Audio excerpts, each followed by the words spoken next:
नमस्कार, कहानी संग्रह में हमारे सभी दर्शकों का हार्दिक स्वागत है। दर्शकों, आज हम आपको इस वीडियो के माध्यम से आंवला नवमी या अक्षय नवमी की कथा व उसके महात्म्य को श्रवण करेंगे। कार्तिक शुक्ल पक्ष की नौमी तिथि को हम आंवला नवमी के नाम से मनाते हैं। इस दिन किया गया स्नान दान अच्छा फल देने वाला होता है, जैसा कि इसके नाम से प्रतीत होता है। अक्षय जिसका कभी नाश न हो, इस अच्छे फल प्राप्त करने के लिए इस दिन हमें क्या नियम व दान पुण्य करने चाहिए। इस दिन माँ भगवती लक्ष्मी सहित नारायण की पूजा करने से श्री हर विष्णु की कृपा प्राप्त होती है। इस दिन माता लक्ष्मी, जिन्हें गरुड़ वाहिनी के नाम से जाना जाता है, वैसे तो माँ लक्ष्मी का वाहन उल्लू है, लेकिन इस दिन यदि भगवती लक्ष्मी की आराधना की जाए तो वह श्री हरि के साथ गरुड़ पर सवार होकर आती हैं। माँ उलूक वाहिनी हमें धन तो देती हैं, लेकिन इस सब के साथ मनुष्य का सुख चैन हर कर मनुष्य को चंचलता प्रदान करती हैं। इसलिए आज के दिन जो भी श्री हरि के साथ माता लक्ष्मी की आराधना करते हैं, उन्हें सुख चैन के साथ धन वैभव व ऐश्वर्य की भी प्राप्ति होती है।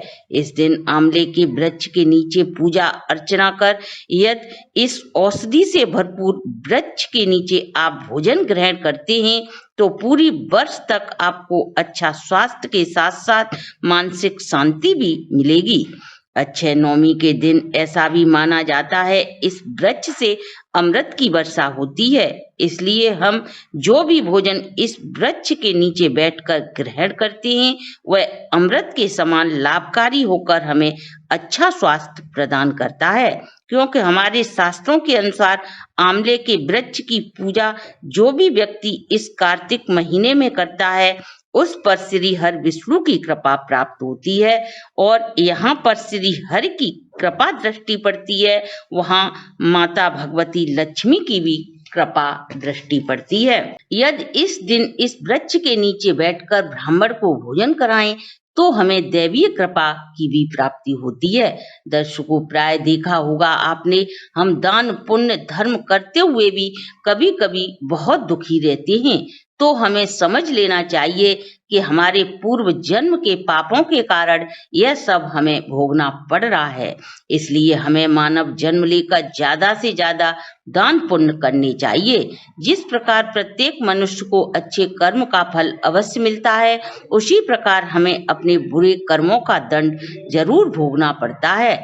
दर्शकों, आंवला नवमी के दिन यदि आंवले की पूजा अर्चना करते हैं, उस दिन हमें उस पौधे या वृक्ष के पत्तों को नहीं तोड़ना चाहिए, क्योंकि जो वृक्ष हमें फल प्रदान करता है और जिसकी हम पूजा करते हैं, उस दिन उसे कोई भी क्षति नहीं पहुंचानी चाहिए। इस दिन फल लाकर आप नहाने के पानी में डालकर स्नान करेंगे तो आपको निरोगी काया के साथ साथ श्री हरि की कृपा भी प्राप्त होगी। इस महीने तुलसी की पूजा करने से श्री हरि की विशेष कृपा प्राप्त होती है। कार्तिक के पवित्र महीने में आप अपने घर के मंदिर, मुख्य दरवाजे और तुलसी के पौधे के नीचे दीपक अवश्य जलाना चाहिए, क्योंकि घर का मुख्य दरवाजा सुख समृद्धि का प्रतीक माना जाता है। इसलिए इसे साफ सुथरा करके मुख्य दरवाजे पर दीपक अवश्य जलाएं। यदि आपके घर के निकट बेल का वृक्ष है तो इसका स्पर्श व पूजन अवश्य करें।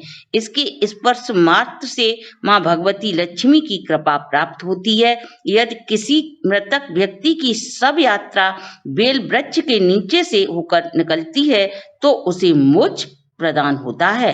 दर्शकों, दरिद्रता अपने आप में एक बहुत बड़ा अभिशाप है। इसलिए दरिद्रता से बचने के लिए हमें तुलसी, पीपल, आंवले आदि वृक्षों की पूजा अवश्य करनी चाहिए। इनकी पूजा करने से हर कृपा तो प्राप्त होती है, साथ ही इन वृक्षों के औषधीय गुणों के कारण हमें निरोगी काया भी प्राप्त होती है। दर्शकों, अब बात दान पुण्य की करते हैं। इस दिन सफेद चीजों का दान करना बेहद लाभकारी माना जाता है, जैसे चीनी, चावल, तिल, आटा आदि। इसके अलावा आप सफेद वस्त्र भी दान कर सकते हैं। यदि आपकी इतनी सामर्थ्य नहीं है तो एक ब्राह्मण के लिए सीधा निकाल कर आप किसी देवालय में दान कर सकते हैं।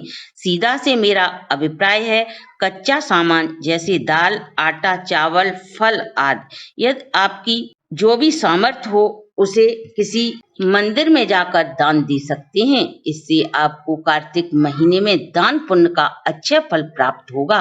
यदि हो सके तो आज के दिन गाय को भोजन अवश्य कराएं। जो भी व्यक्ति आज के दिन गौशाला में जाकर गाय के लिए पुण्य दान कर उसका पूजन करता है, उस व्यक्ति के सभी कष्टों का नाश होकर अंत में वैकुंठ धाम की प्राप्ति होती है।